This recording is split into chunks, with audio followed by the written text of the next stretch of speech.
Hey everyone, big question today. Has Google overtaken OpenAI? The AI world is evolving so fast, it's hard to keep up. One day, it's ChatGPT, the next, it's Gemini. And now, we're hearing about Google's Flow AI and Veo 3 shaking things up again. So let's break it all down, the models, the breakthroughs, the strategies, and figure out who's really in the lead.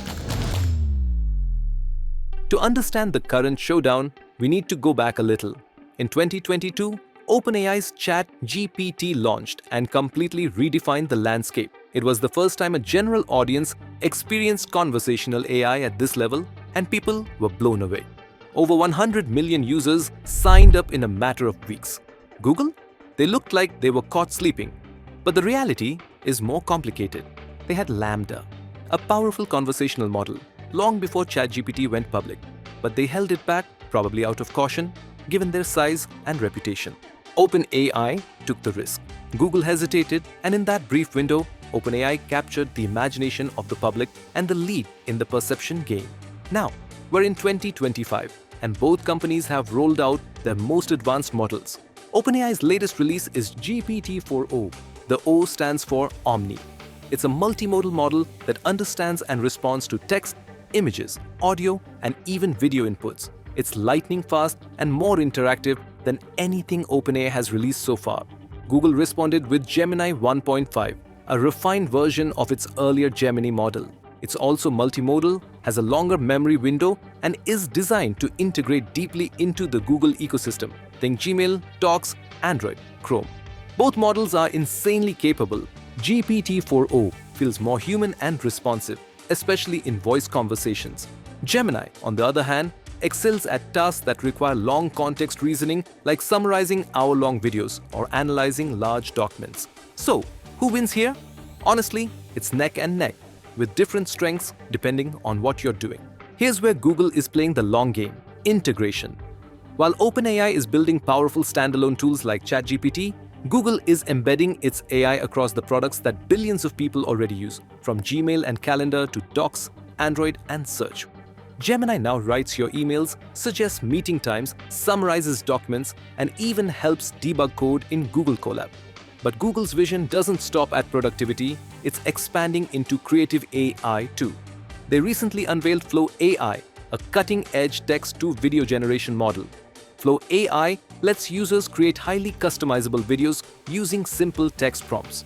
You can control the scene, style, and camera motion, making it a flexible tool for content creators, educators, marketers, and filmmakers.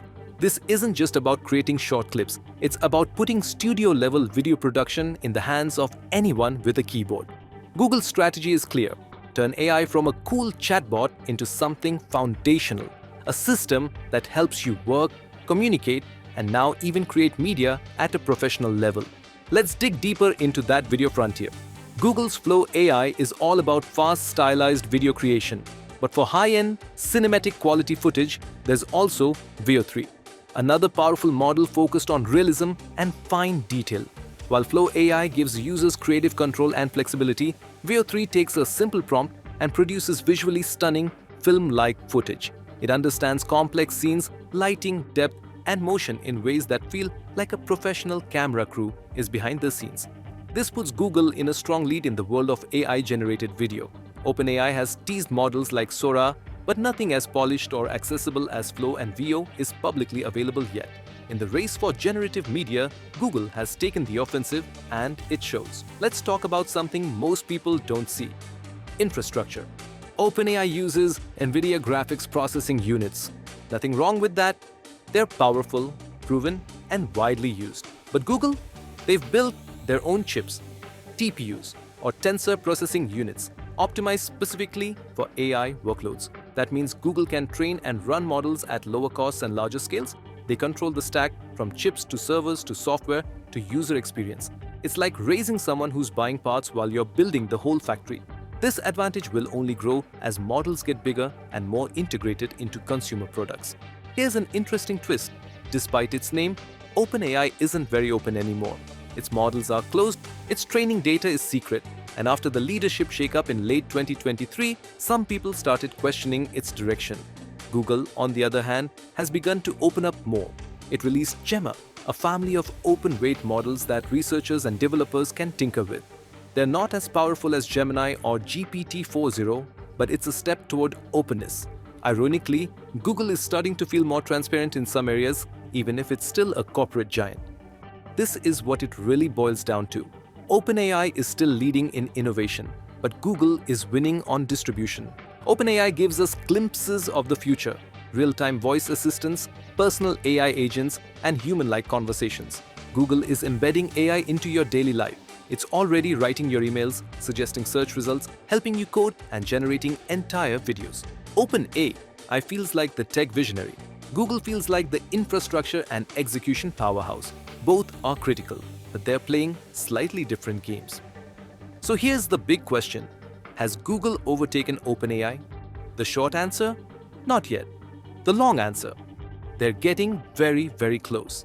In terms of ecosystem, infrastructure, and scale, Google may even have a long-term edge. It's hard to compete with a company that controls Android search, Gmail, YouTube, Chrome, and the cloud, and now layers AI into all of that.